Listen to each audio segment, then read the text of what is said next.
안녕하세요. 오늘 뉴스레터의 주요 내용은 다음과 같습니다. 1. 인도네시아는 떠난다. 2. 상성 도미네이션. KF-21의 공동개발국인 인도네시아가 한국 측에 지급해야 할 분담금은 수년째 미납하는 가운데 프랑스 다소사의 라팔 전투기, 미국 보잉사의 F-15EX 구매를 위한 계약을 체결하여 많은 논란을 야기시켰었는데요. 분담금은 내지 않은 채 다른 전투기 도입을 추진하자 일각에서는 사실상 인도네시아의 프로그램 탈퇴 제스처라는 표현을 사용하기도 하였습니다. 심지어 지난 10일 인도네시아 현지 언론에 따르면 인도네시아 정부가 프랑스에서 구매한 라팔 전투기 6대의 계약금을 모두 완납한 것으로 알려졌습니다.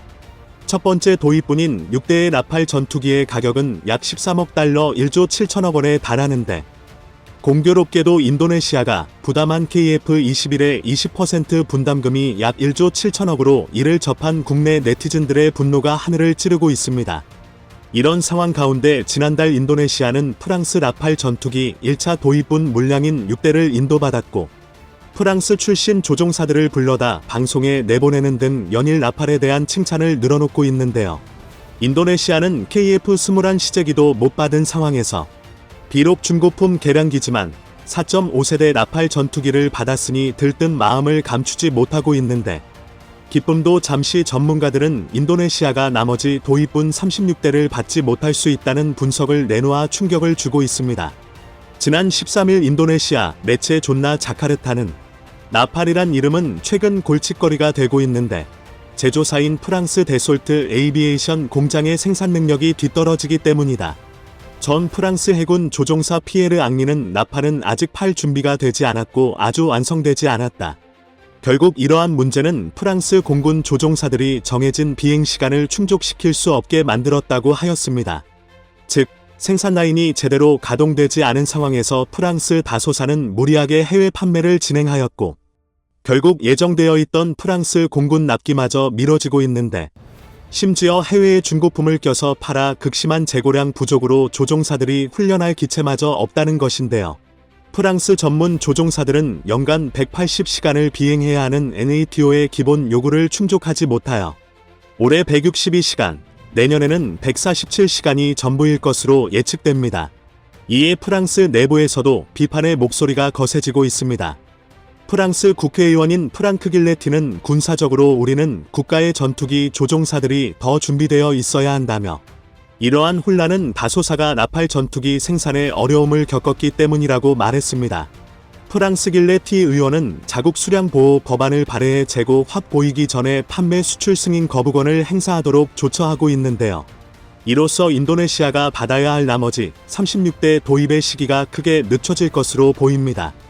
다소의 라팔은 2016년 9월 23일 인도와 36대 판매 계약 체결을 시작으로 2017년 카타르 36대, 2021년 이집트 54대, 그리스 24대, 크로아티아 12대, UAE 80대, 2022년 인도네시아와 42대 계약을 체결했고 생산에 박차를 가하고 있습니다. 그러나 2016년 주문을 넣은 인도도 아직 전량 도입을 마무리하지 못했고 중고품 끼어 팔기도 막힌 상태라 인도네시아 측이 요구한 42대를 전부 도입하기까지는 최소 8년 이상의 시간이 걸릴 것으로 전문가들은 분석하고 있습니다. 이는 2026년 실전 배치를 계획 중인 KF-21 출고보다도 늦는 것인데요. KF-21 출고 전까지 라팔로 전력 공백을 채운다는 인도네시아 군의 계획이 완전히 뒤틀려버린 것입니다. 이에 한 인도네시아 네티즌은 한국과 거래를 이어가지 못한 것은 인도네시아의 큰 실수이며 지금이라도 한국과의 관계 개선에 최선을 다해야 한다는 의견을 내놓고 있습니다. 해외 매체 SOFIP는 지난 8일 인도네시아가 F-15, KF-21, 라팔 등 예산 문제로 딜레마에 직면하였다고 하였습니다.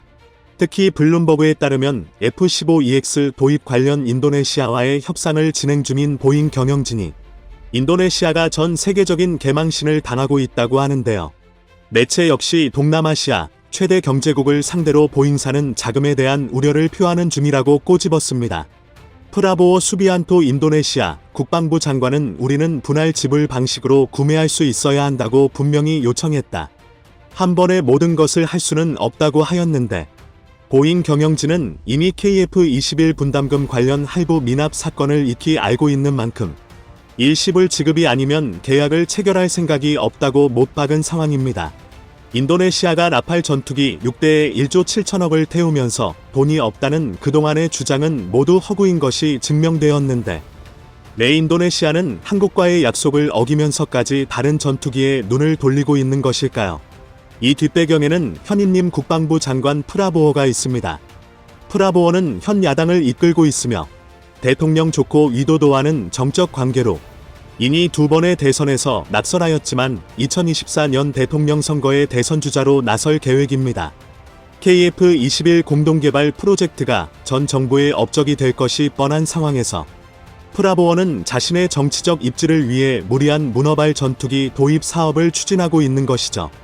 대통령이 되기 위해서 유로파이터 타이푼부터 시작해서 라팔, F-15EX, 수-35 등 구매할 수 있는 모든 곳에 전부 흘리고 다닌 것입니다. 실제로 프랑스 다소와 미국 보잉사와의 만남 모두 프라보어가 직접 추진하였으며 현지에 방문해 계약 체결을 맺고 온 자도 프라보어입니다. 그는 줄기차게 KF-21에 대한 비판적 목소리를 내었는데 그 가운데 하나가 한국이 기술이전을 거부한다는 것입니다. 계약상 존재하지도 않는 기술이전을 언급하며 KF-21을 비판했던 이유는 자신이 계약을 성사한 라팔 전투기에 제작사 다소사가 계약 시 100% 기술이전을 약속했기 때문이죠. 봐라 나는 다르지 않냐는 것입니다. 이에 인도네시아 국민과 언론들 역시 한국에게로 화살을 돌리고 있는 상황입니다. 그러나 라팔의 납기 지연이 이루어지고 있는 가운데 약속했던 기술이전도 난항을 겪고 있어 프라보어의 자충수가 결국 인님에게 독이 될 것으로 보이는데요. 최근 인도네시아 매체 자카르타 통신이 공개한 라팔 계약 세부 내용에서 42대의 라팔 구매 시 받기로 했던 기술이전은 초기 계약과 달리 유지보수에 관한 기술만 제공되고 추가로 60대의 라팔 전투기를 더 구매해야만 전투기 제조에 필요한 모든 핵심 기술을 받을 수 있는 것으로 밝혀져 충격을 주고 있습니다. 제대로 뒤통수를 맞은 것인데요. 동남아의 중국 인도네시아, 유럽의 중국 프랑스의 대결에 가슴이 웅장해집니다. 프랑스가 프랑스 했고 인도네시아가 인도네시아 당했다. 한편 지난 10일 방위사업청은 KF-21C 제2호기의 최초 비행도 성공적으로 마쳤다고 밝혔습니다. 이번 시험 비행에 성공한 시 제2호기는 1호기 대비 조금 더 어두운 색상으로 동체에 도색이 됐으며 수직 꼬리날개 또한 검은색 바탕에 노란색으로 도색돼 1호기와의 차별점을 보였는데요. 시 제2호기의 비행 조종사는 KAI의 진태범 수석조종사가 맡았고 약 35분가량의 비행을 마친 그는 좌충우돌 우당탕 인도네시아와 달리 착실히 성공의 밑거름을 다지고 있는 KF-21은 최근 전 세계 최고의 권위를 자랑하는 에비에이션 위크 시상식에서 올해의 방산 부문을 수상해 화제가 되고 있습니다. 올해로 65회를 맞는 에비에이션 위크 연례 시상식은 산업항공, 우주, 방위산업, 비즈니스 항공 4개 부분으로 나누어지는데요. 방산 부문 유일한 전투기로 선정된 KF-21에 대해 한국과의 협상에서 스스로 자충수를 둔 인도네시아 통수의 업보를 자신이 돌려받고 있는 상황입니다. 전 세계적인 수요 둔화로 반도체 시장이 혹한기를 나고 있는 가운데 이르면 내년 상반기 안에는 업황이 반등할 것이라는 전망이 솔솔 흘러나오고 있습니다. 이르면 내년 상반기 안에는 업황이 반등할 것이라는 전망이 솔솔 흘러나오고 있습니다. 이에 따라 국내 메모리 반도체 투톱인 삼성전자와 SK하이닉스가 이러한 수요에 대비해 치열한 기술 경쟁을 벌이고 있는 양상입니다. 14일 업계에 따르면 반도체 업황 개선 시기는 내년 2분기 이후로 예상되고 있는데요. 올 4분기부터 기업들의 강도 높은 재고 조정으로 메모리 반도체 수급 및 가격 안정화가 가능할 것이라는 관측 때문입니다. 이에 낸드 플래시는 이르면 내년 2분기, 디램은 3분기 이후 접어들어 업황 개선이 될 것으로 예측되죠. 다만 국내 의외 주요 반도체 기업들의 올해 3분기 실적은 지난해 같은 기간보다 더욱 악화한 상황입니다. 다만 국내 의외 주요 반도체 기업들의 올해 3분기 실적은 지난해 같은 기간보다 더욱 악화한 상황입니다. 엔데믹 전환과 미국 고금리 정책 등으로 수요 부진이 이어진 탓이 크죠. 그러나 이런 녹록지 않은 경영 환경에도 업계는 내년 이후 수요를 창출할 수 있는 신기술 연구, 개발에 전력을 다하는 모습입니다. 특히 그 중에서도 SK하이닉스의 거센 추격이 눈길을 끌고 있는데요.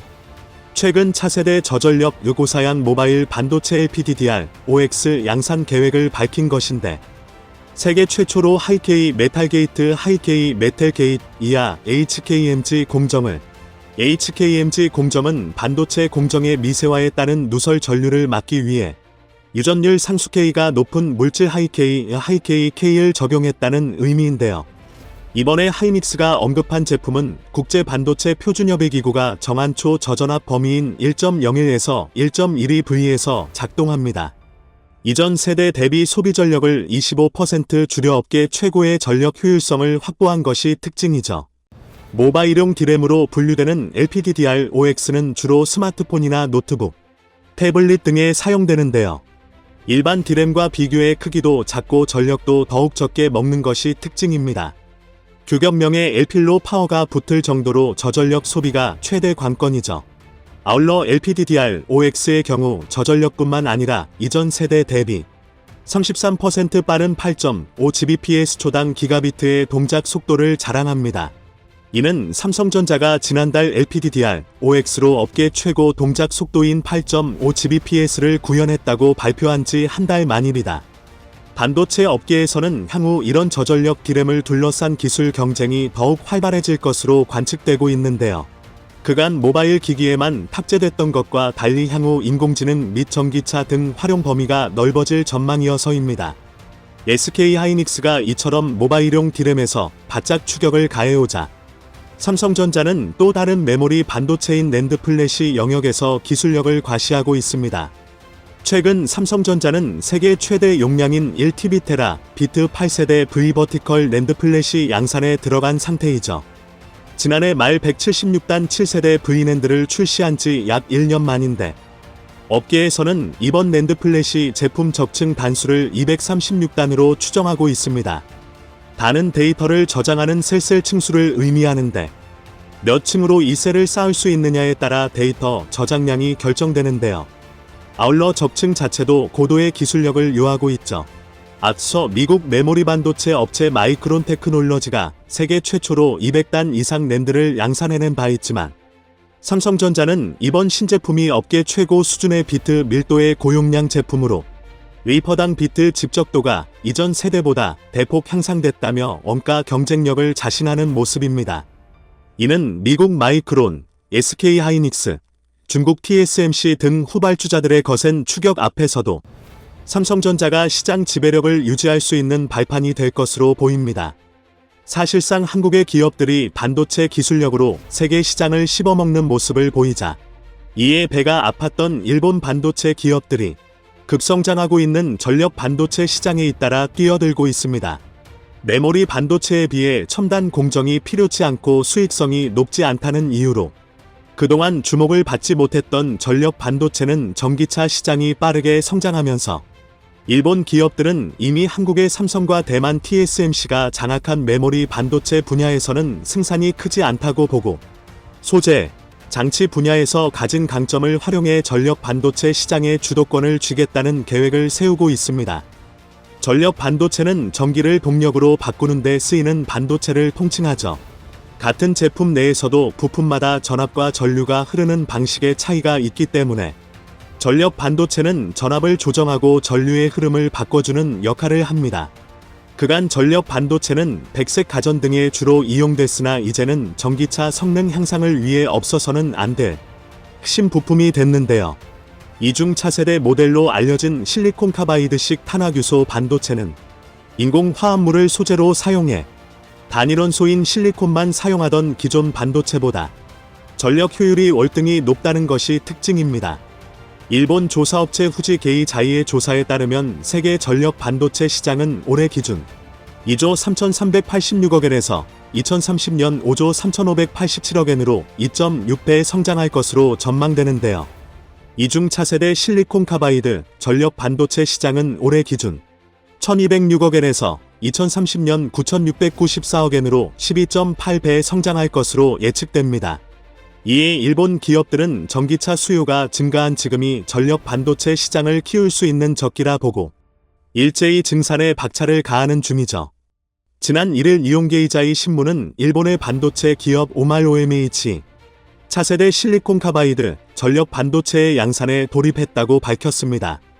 또한 도시바는 2020년부터 2023년까지 약 800억엔을 투자해 이시카와현 공장의 생산량을 현재보다 30% 늘리기로 했죠.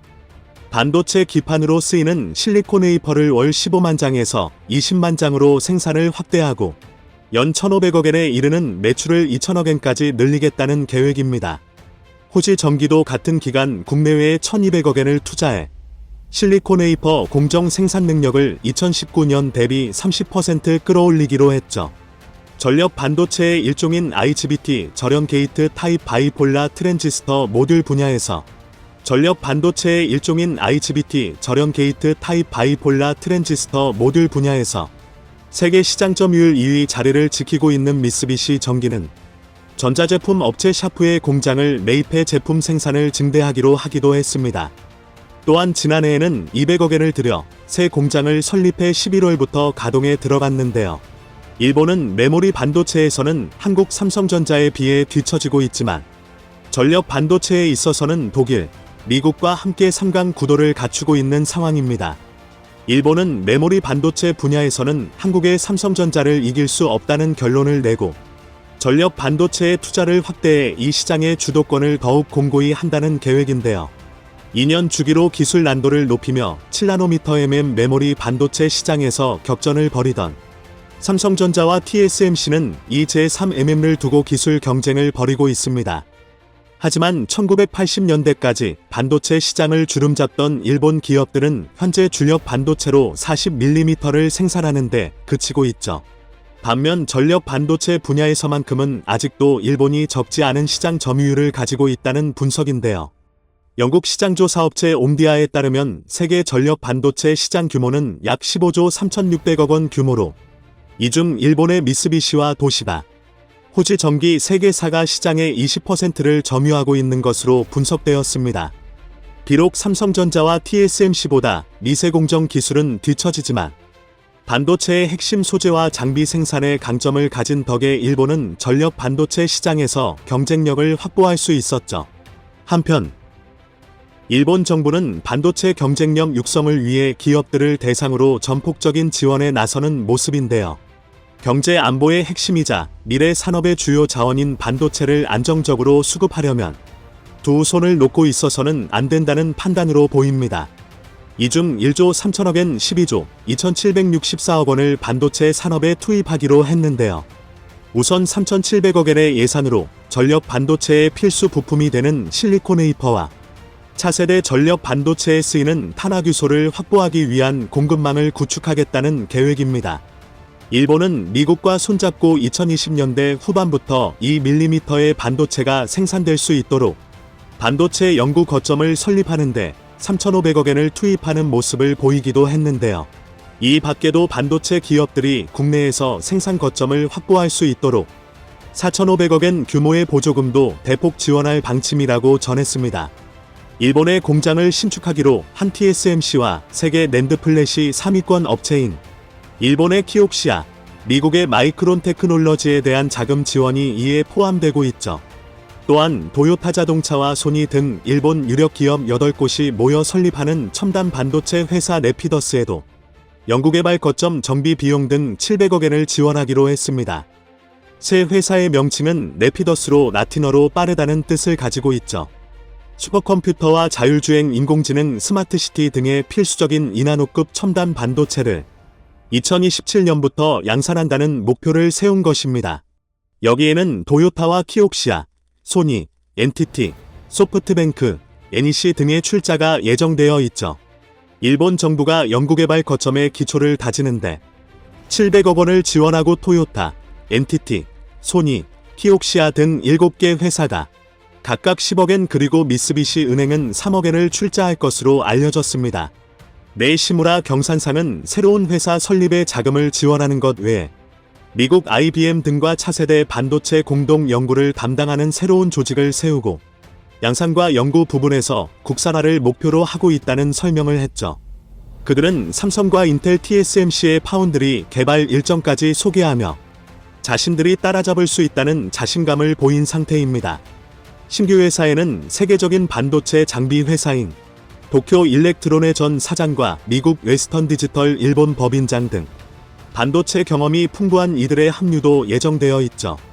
일본 측은 이를 바탕으로 2나노미터 이하 반도체를 생산하겠다고 밝힌 상황입니다. 하지만 이를 본 일본인들은 기대감보다 황당함을 드러내거나 회의적인 시각을 보이는 이들이 많습니다. 일본 정부의 투자 지원과 기업들의 참여가 미약하다는 반응입니다. 실제로 일본 대표 기업들이 10억엔 정도씩을 출재하는 것은 기부금 정도로밖에 볼 수 없다는 전문가들의 입장인데요.